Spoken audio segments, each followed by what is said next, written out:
As viagens de Abraão. Muito tempo se passou desde que as línguas da humanidade ficaram confusas na Torre de Babel, talvez mais de 2000 anos. Um dos descendentes de Noé, um homem chamado Abraão, que a princípio se chamava Abrão, é encontrado vivendo na Suméria. Da Suméria, Abraão migrou rumo ao norte e oeste, acompanhando o grande arco da rica terra conhecida como o Crescente Fértil, e se estabeleceu em Harã. Posteriormente, migrou de volta a Canaã, dirigindo-se para o sudoeste, acompanhando a parte restante do Crescente Fértil. Mas veio a fome a Canaã, e Abraão foi forçado a migrar uma vez mais, dessa vez para o Egito. Ur. Às margens do rio Eufrates situava-se a antiga cidade de Ur. Abraão passou a sua infância nesse agitado centro de comércio antes de migrar para Canaã. Ur estava localizada na parte sul da região da Mesopotâmia. Essa região era chamada Suméria e era habitada pelos sumérios, o povo que dominava a Mesopotâmia naquela época. Ur era uma cidade antiga, cheia de atividade. Ela era rodeada por um intrincado sistema de canais construídos pelo homem e, para sua proteção, um muro oval foi construído ao redor da cidade. A casa padrão era uma pequena construção de um andar, feito de tijolos de barro, sem janelas.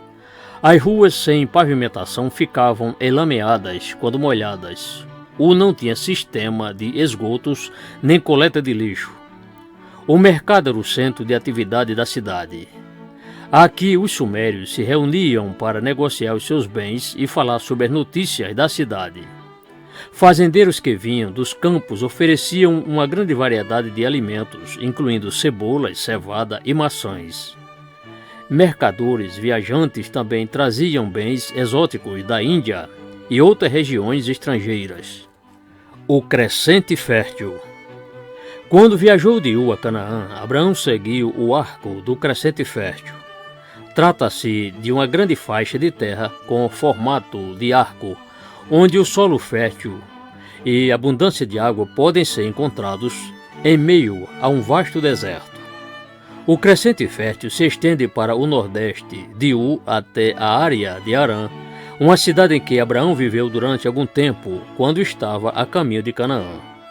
O Crescente então gira para o sudeste e segue a costa oriental do mar Mediterrâneo, espalhando-se pela terra de Canaã, mais tarde chamada de Israel.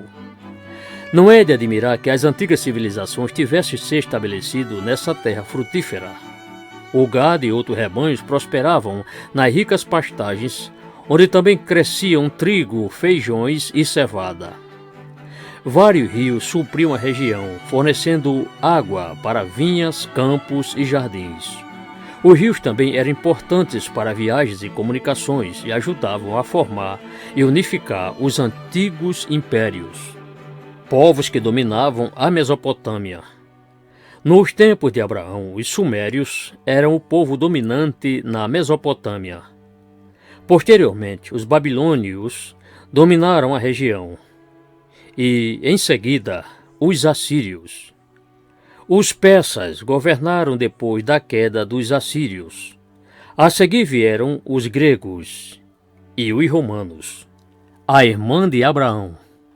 Quando Abraão disse ao faraó do Egito que Sara era sua irmã, não foi uma mentira completa, mas ele também não disse toda a verdade.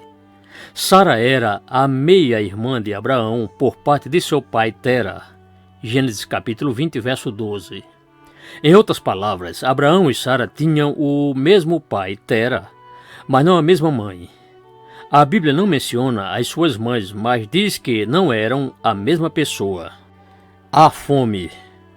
Imagine entrar em uma mercearia e não encontrar nenhum alimento nas prateleiras, e então retornar uma semana depois, somente para ver as prateleiras ainda vazias. A essa altura já haveria muitas pessoas famintas, mas se as prateleiras da mercearia permanecessem vazias durante meses, onde as pessoas encontrariam comida e como sobreviveriam? Abraão enfrentou esse tipo de problema quando a fome assolou a terra de Canaã. Uma fome é uma escassez crítica de alimentos que dura um longo período de tempo. Pode ser causada por várias circunstâncias. A seca era a principal causa da fome. A terra de Canaã, mais tarde chamada de Israel, dependia de 2 estações chuvosas para ter colheitas de suas plantações. Se não houvesse chuva, as plantações secavam e morriam, e o mantimento se tornava escasso. As pessoas ricas podiam comprar alimento de nações estrangeiras, mas os pobres tinham que viver com a pouca comida que podiam apanhar nos campos ou implorar dos ricos. A vida seria difícil, pelo menos até a próxima colheita, que estava a meses de distância. E alguns períodos de fome duravam anos. Mesmo com a abundância de chuvas, a fome ainda era temida pelo povo. Grandes números de insetos com frequência devoravam os campos antes do momento da colheita. Exércitos que invadiam a terra normalmente atacavam na época da colheita. Depois de tomar o suficiente para si mesmos, eles destruíam os campos, deixando cidades e aldeias sem alimento. Os haréns.